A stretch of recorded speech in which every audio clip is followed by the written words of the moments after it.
What's up, everybody, and welcome back to the DK Garage. I'm Jeremy, that's Joe, and this is the Race Day Rundown. We're at Richmond this week. Another short track. Going to be interesting. Yeah, a little longer than Martinsville. Races quite a bit different, though. Not quite as many two wides, not as much inches apart. A little more single file racing. Lots of passing, but single file. It's going to be... I think we're going to need a lot of strategy this week. Strategy is going to be very impactful on the racetrack and in DraftKings, 100%. We alluded to some of the strategy in the podcast and links above. If you got time, go check it out. It's definitely worth listening to the whole thing because there's a lot of stuff that's factored in this week. Yeah, one of the things that we did point out, not the typical race in the sense there's not very many cautions. The last race we had 3. We've had several with 3, 4, 5. Don't really see too many much above that. I think there was 7 several years ago, but even that's a little low for a typical NASCAR race, and those include the stage breaks. Yeah, so that lends itself to having guys that usually can find some value at the bottom of the slate to pay dividends this week. Slower race cars are not what you want in long runs. Yes, stars and scrubs is probably not the strategy that's going to pay off this week. Brad Keselowski was the guy that dominated this race last year. He's on the top of the salary board starting. Whoa. Let's talk about the preview. Let's let them know what they're in for first. It is a 300-mile race, 400 laps. I'm excited, man. I know, but you got to let them know what they're getting into. It's only a 3/4 mile track, so that's what it is, a little longer than Martinsville. But because there's 400 laps, there's 280 potential performance points. And with not very many cautions, there's not very many cautions taking away from fastest laps. So fast cars are going to be really important. And you jumped the gun just a little bit, but the previous winner was Brad Keselowski last year in the first round of the playoffs. So, yeah, Brad Keselowski dominated that race, and that's why he finds himself on top of the leaderboard at $12,000. Starting 20th, he has an opportunity to find a lot of value in place differential, and if he can find that early because of a long run, he could get up front and lead this race. I've given him an impact score of 9.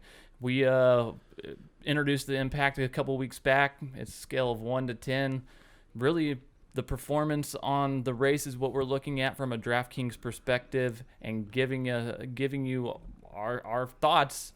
9 out of 10. That's pretty impactful. Yep, it's a very typical range. 1 is not very good. We don't ever fully recommend fading anybody because it is NASCAR, and sometimes you just don't know.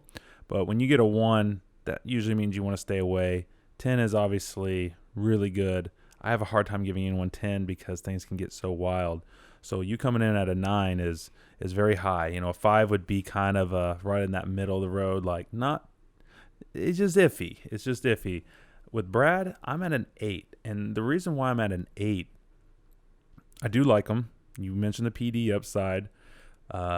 He's a little expensive though. Makes it a little hard to fit some of these other guys in that I think you're going to need to really fill this lineup.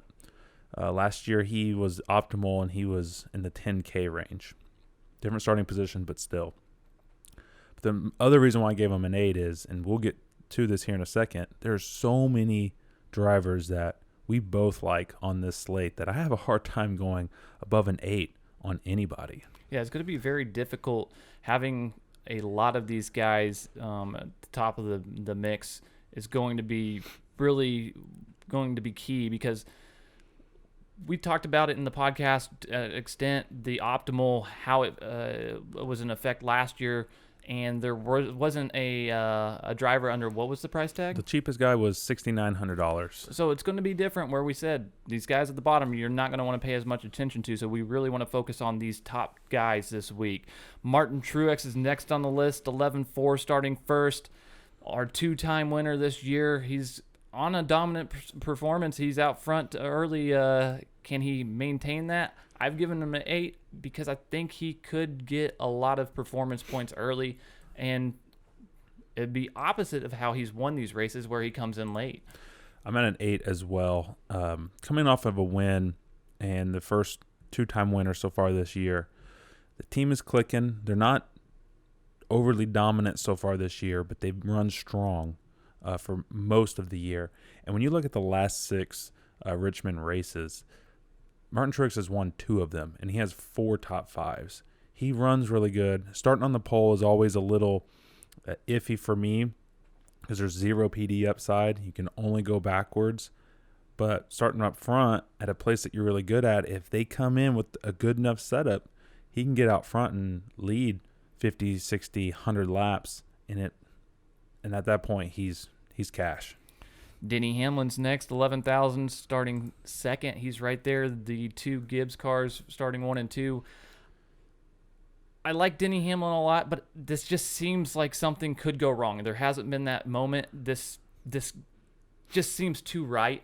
I've given him a 7 because there's some guys I like to take a bigger risk on, even with the consistency of Denny Hamlin. I just think this week could be an off week. I don't know. I've given him I'm a little bit less high on him at a 7 compared to you. Yeah, I'm at a 6, and I've actually warmed up a little bit to Denny Hamlin since giving him a 6. With being a 6, I will have some exposure to him. I mean, he led over half the laps at Martinsville last week. He's been by far the most consistent driver running up front, and this is a track that he could get out front and lead a lot of laps.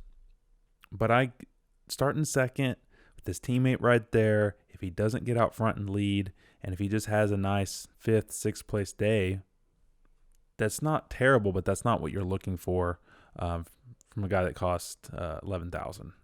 Well, moving to Joey Logano, 10-6, starting 5th. Another Penske driver. He's starting up close towards the front. He's a guy that's had a lot of early speed and faded kind of late, unfortunately. I've given him a 7. I think he's in a decent spot to have a little bit of upside with the place differential, but with that speed, he has the opportunity to lead some laps too, starting 5th. He certainly does. Penske's been good. His teammate won this race last year, and he's got a win this year, but obviously it was at the dirt, so it counts, but there's no relation, obviously, to this track. But Logano's good at this package. He's decent at this track, and if he gets out front like he can and has shown at other tracks this year, he can definitely be worth it. I'm at a 7 as well. Not my favorite top-end guy, but I'll certainly have quite a bit of Logano myself. Kyle Larson, 10-3, starting 6th, comes in next. I've given him a score of an 8. I think he's shown really good speed, really good passing ability, and both those traits are great at this track. Very confident in him going into this race starting 6th. I'm at a 8 as well, and he just barely missed out on being a 9. I really like Kyle Larson. He does have a win here a few years ago. He actually has some pretty decent stats. The most recent race he won, that he ran here, I should say, he got in some trouble early. He had a cut tire, came in, had to pit, went a few laps down, racing his way back up through it, and then the tire blows again, wrecks him, finishes last. So that's going to skew his data just a little bit. But in the last 5 races that Kyle Larson has run at Richmond, he has 4 top 10s. And that was in Chip Ganassi equipment, and he's in Hendrick, and he's been much better this year. He has the most fastest laps out of any driver this year. At a track where you don't typically see a lot of cautions, you see long green flag runs. Yeah, he may fade late in the run because he seems to have a little trouble with the long run speed. But that short run speed is legit. We didn't like him that much last week at Martinsville. His stats didn't really back it up, and he had a great finish. He drove up through the field. He looked way better than his previous race results indicated he would do. I really like Kyle Larson this week. Somebody's previous race results that jump out at us is Kyle Busch. He's starting at 10,000, starting 10th this week. A lot of great performance here at this track. The last 6 races, 6 top 10s, 2 wins. He swept the 2019 season, I believe, here with Adam Stevens as his crew chief. That's no longer the case, and he seems to be struggling, and it's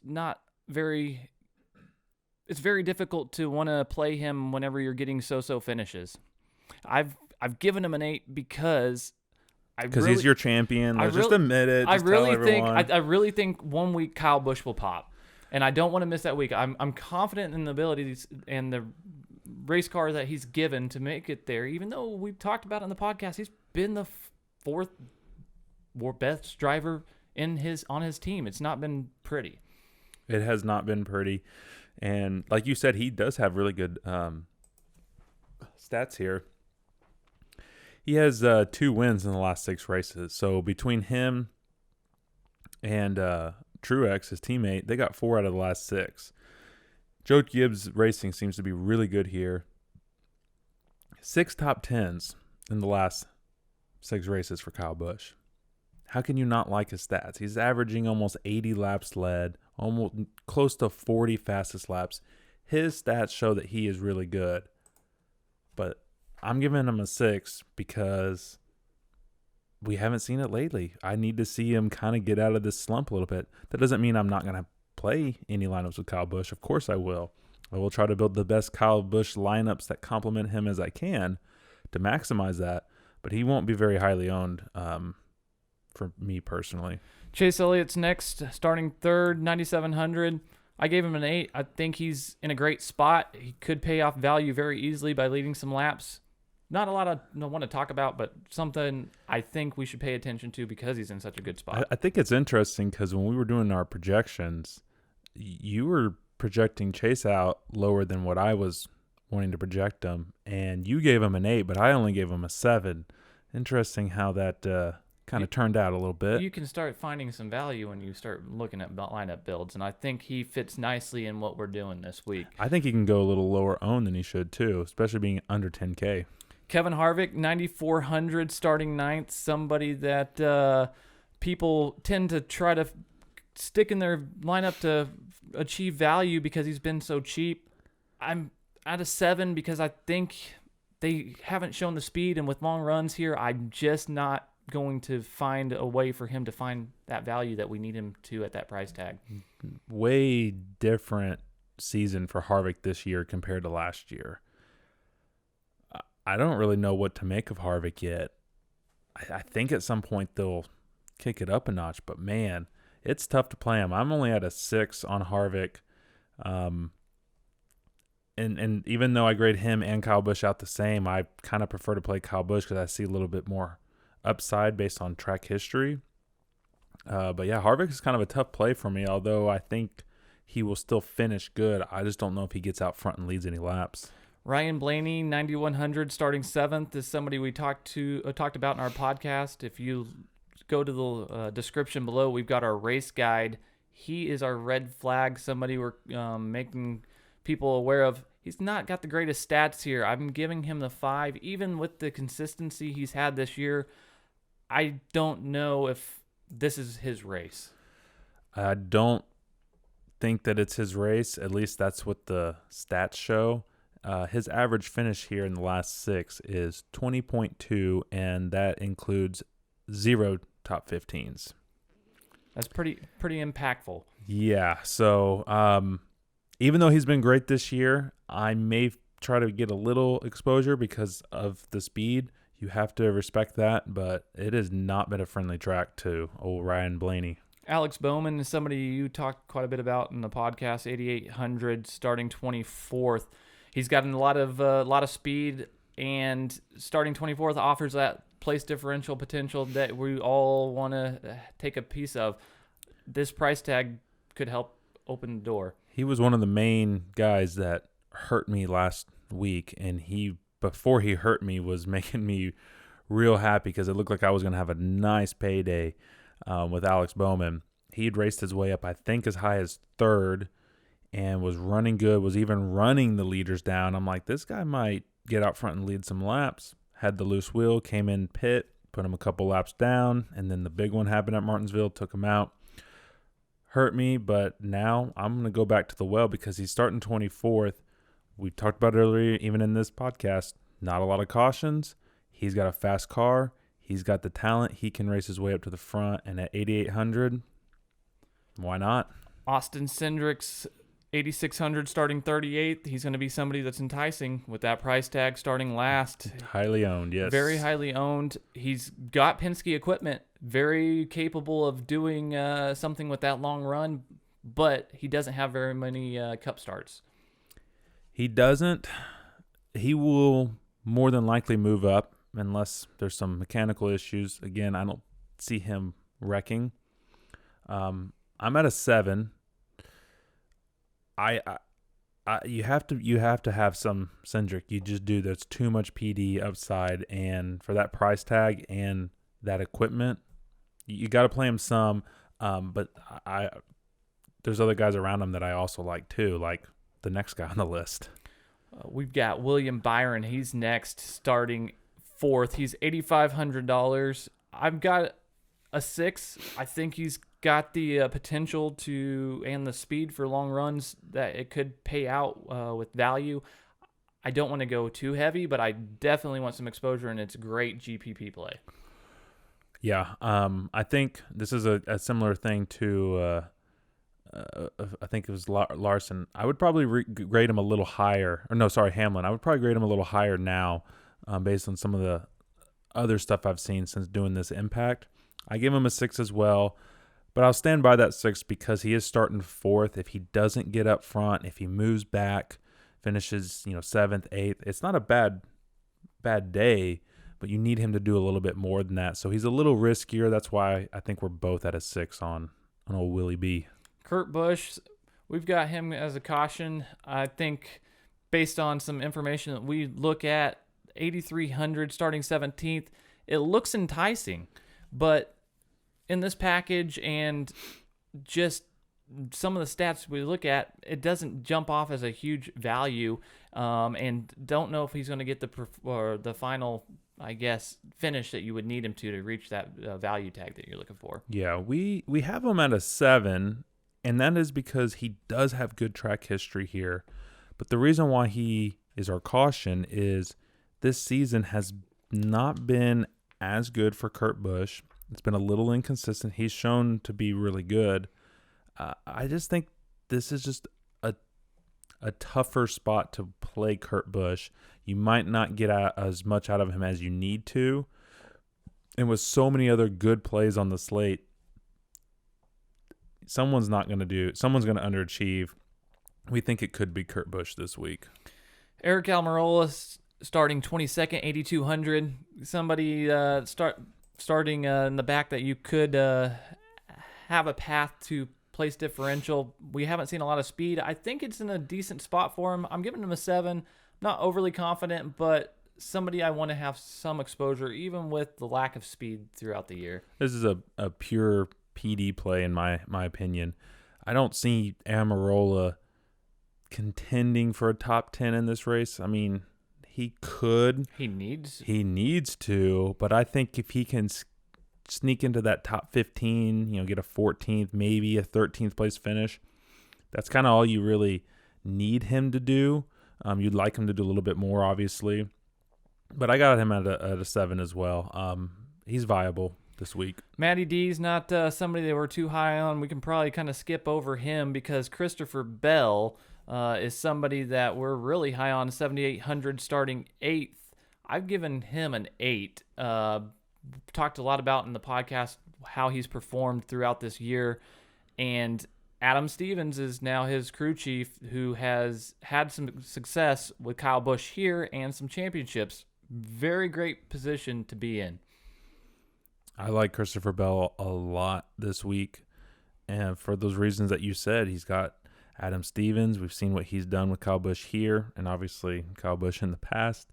Bell has been better this season so far statistically than Kyle Busch. I mean, even if you take that one away, he still has performed better. And most of his issues have come at the hands of other people taking him out. So if this race does go green, he's got a fast car. He's been really good here in the Xfinity. I think you pointed out he has 3 Xfinity wins, I think, here. I may be confusing him with someone else, but I think he has 3 here. Really good. Just a really good driver here. I'm at an 8 as well. I'll have quite a bit of Christopher Bell. Eric Jones is 7,600, starting 30th. Great place differential play. I've given him an 8 because of that. I think that's he's got a better or a decent equipment compared to some of the guys behind him, or I mean in front of him. I think he can make some passes to be relevant this week. Yeah, I think Eric Jones is a fine play. I got him at a 7, so a little bit more reluctant than you, but still at a 7. That's pretty good. Austin Dillon, 7,500, starting 11th next. Give him an 8 because he's had some pretty decent success here, and I think recent performance is also factored into that. Let me pull this up real quick. I don't want to get this one wrong. Austin Dillon here in the last 6 races has 3 top 10s and 1 top 5. He has been really good. I think he led like 50 laps in the most recent race here, where he started in 3rd. This, for whatever reason, has been just one of those tracks where Austin Dillon has really excelled at. And even though he's starting 11th, would love a little bit more PD. If he can get up and get in the top 10 and get some fastest laps, that's perfectly fine. That's all you need him to do. So I'm at an 8 with Austin Dillon. Bubba Wallace, 7,300, starting 15th. I've given him 5. There's not really, it's just a bad spot for him from a DraftKings angle. I don't know if he's going to be able to improve his position much based on what the performance of that car has been. It's not anything about his ability as a driver. It's just the performance of the car. I think he's going to finish about where he starts. Doesn't offer a lot of upside. Definitely not. I'm at a 5, and like you said, it's just kind of like a yeah, maybe, but yeah, maybe not. So not super high on Bubba this week. Tyler Reddick, 7,200, starting 13th. I've given him a 7 because I think he has a little bit better equipment than Bubba and has a little bit better performance here. I think it's an opportunity in a GPP scenario to make it to where your lineups might fit just right. And he's a teammate to Austin Dillon, and so if they can get him a good car like they've been giving Austin Dillon good cars here, he's run well here in Xfinity too. So I like Reddick quite a bit. He's at a 6, so I don't like him quite as much as you, but mostly because I just would like a little bit more PD upside from him. Ryan Newman, 7,019th. I'm not super high on him. I've given him a 6. Not somebody I want very much exposure to this week. There's a couple of guys further down the list that really might be the bottom of the barrel for me. But Ryan Newman's not somebody I want to dabble in this price range too much. You know, he's a veteran, so you can kind of make that play. Again, if this race goes green, maybe he can kind of race his way up to front. We know he's hard to pass. But yeah, I'm at a 6 with Ryan Newman. Daniel Suarez is this person I want to talk about next. 6,600, starting 27th. I think he's got a car that's been a little bit faster than most anticipated, starting 27th. Offers upside and the place differential that we need in this price range. Yeah, I'm at a 6 with Suarez. I really liked what I've seen.